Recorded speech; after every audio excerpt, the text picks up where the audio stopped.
குண்டர் சட்டத்தின் தவறான பயன்பாட்டுக்கு காரணமானவர்கள் தண்டிக்கப்பட வேண்டும் என்று பாமக நிறுவனர் ராமதாஸ் வலியுறுத்தியுள்ளார்.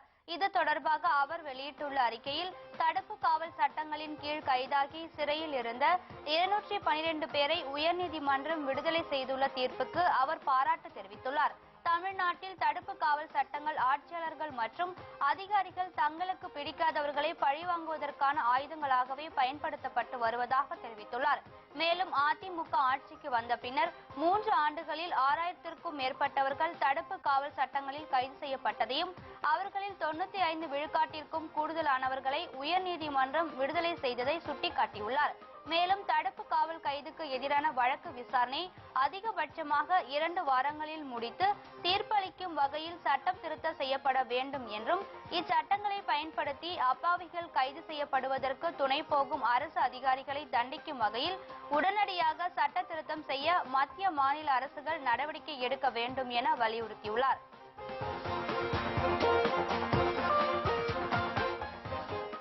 பொறியியல் படிப்பிற்கு விண்ணப்பித்த சுமார் 1,73,000 மாணவர்களுக்கு ரேண்டம் எண் வழங்கப்பட்டுள்ள நிலையில் அவர்களுக்கான தரவரிசை பட்டியலை அண்ணா பல்கலைக்கழகம் தற்போது வெளியிட்டுள்ளது.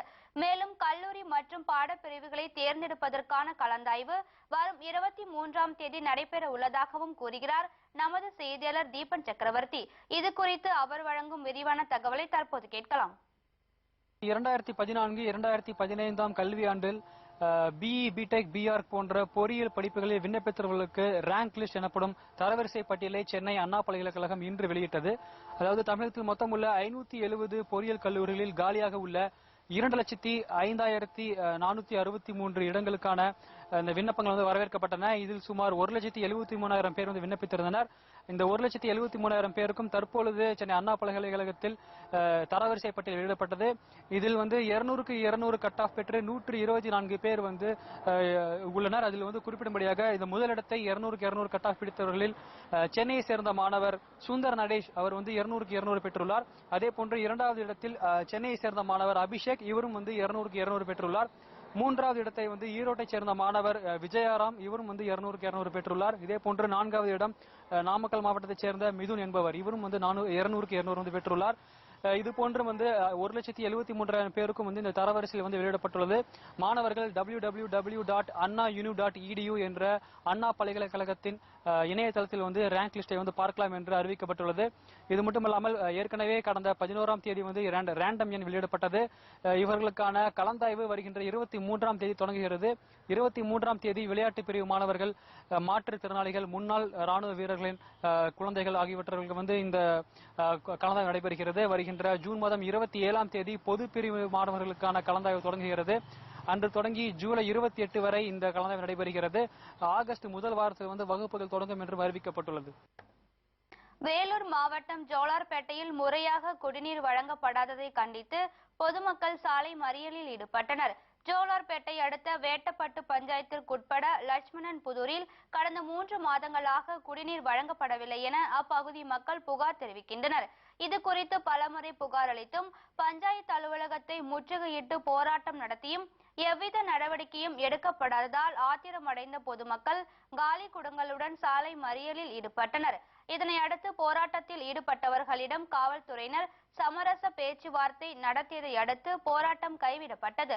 உடனடியாக தங்கள் பிரச்சினைக்கு தீர்வு காணும் வகையில் நடவடிக்கை எடுக்கப்படாவிட்டால் போராட்டம் தீவிரப்படுத்தப்படும் என்றும் அப்பகுதி மக்கள் எச்சரிக்கை விடுத்தனர். இந்த சாலை மறியல் காரணமாக 1 மணி நேரத்துக்கும் மேலாக போக்குவரத்து பாதிக்கப்பட்டது. தூத்துக்குடி திருநெல்வேலி இடையான மின்சார ரயில் சேவை வரும் செப்டம்பர் மாதம் துவங்க உள்ளதாக மதுரை கோட்ட மேலாளர் தெரிவித்தார். தூத்துக்குடி மேலூர் ரயில் நிலையத்தில் தரைத்தளம் அமைக்கும் பணிக்கான பூமி பூஜை நடைபெற்றது. இதில் கலந்து கொண்ட மதுரை கோட்ட மேலாளர் ரஸ்டோகி அடிக்கல் நாட்டு விழாவிற்கு பிறகு செய்தியாளர்களை சந்தித்தார். அப்போது பேசிய அவர், தூத்துக்குடி மேலூர் தொடர்வண்டி நிலையத்தில் பயணிகள் தரைத்தளம் குறைவான தூரத்தில் இருப்பதால் பயணிகள் பெரும் சிரமத்திற்கு ஆளாகுவதாகவும், இதனை கருத்தில் கொண்டு தற்போது தூத்துக்குடி ஸ்டெர்லைட் ஆலையம் தரைத்தளம் அமைக்கும் பணியை துவங்கி உள்ளதாக தெரிவித்தார். Electrical up to Tirunelveli may be ready by September, Tuticorin we also try to bring to that September or October. The new line in Madurai, that will take time. Thoothukudi Tirunelveli இடையே வரும் செப்டம்பரில் மின்சார ரயில் சேவை வரும் செப்டம்பர் மாதம் துவங்க உள்ளதாகவும் அவர் தெரிவித்தார்.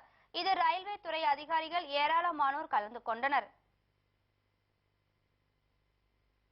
குன்னூர் சிம்ஸ் பூங்காவில் அட்டகாசம் செய்து வரும் குரங்குகளை பிடித்து முதுமலை சரணாலயத்தில் விட வேண்டும் என்று சுற்றுலா பயணிகள் கோரிக்கை விடுத்துள்ளனர். நீலகிரி மாவட்டத்தில் உள்ள வன பகுதிகளில் தற்போது வறட்சி நிலவுவதால் வன விலங்குகள் காட்டை விட்டு வெளியேறி குடியிருப்பு பகுதிக்குள் நுழைந்து அட்டகாசம் செய்து வருகிறது. இந்நிலையில் குரங்குகள் கூட்டம் கூட்டமாக குடியிருப்பு பகுதிக்குள் நுழைந்து வீட்டினுள் இருக்கும் பொருட்களை அள்ளி சென்று விடுகிறது. அத்துடன் அங்குள்ள சிம்ஸ் பூங்காவில் குரங்குகள் நுழைந்து அட்டகாசம் செய்து வருவதால் சுற்றுலா பயணிகள் கடும் அவதிக்குள்ளாகி வருகின்றனர். வனத்துறையினர் குரங்குகளை பிடித்து முதுமலை சரணாலயத்தில் விட வேண்டும் என்று சுற்றுலா பயணிகள் கோரிக்கை விடுத்துள்ளனர். பாத்தீங்கன்னா குரங்கு தொல்லை ரொம்ப அட்டகாசமா இருக்கு. நீண்ட நாளா இந்த குரங்கு தொல்லை இருக்குது.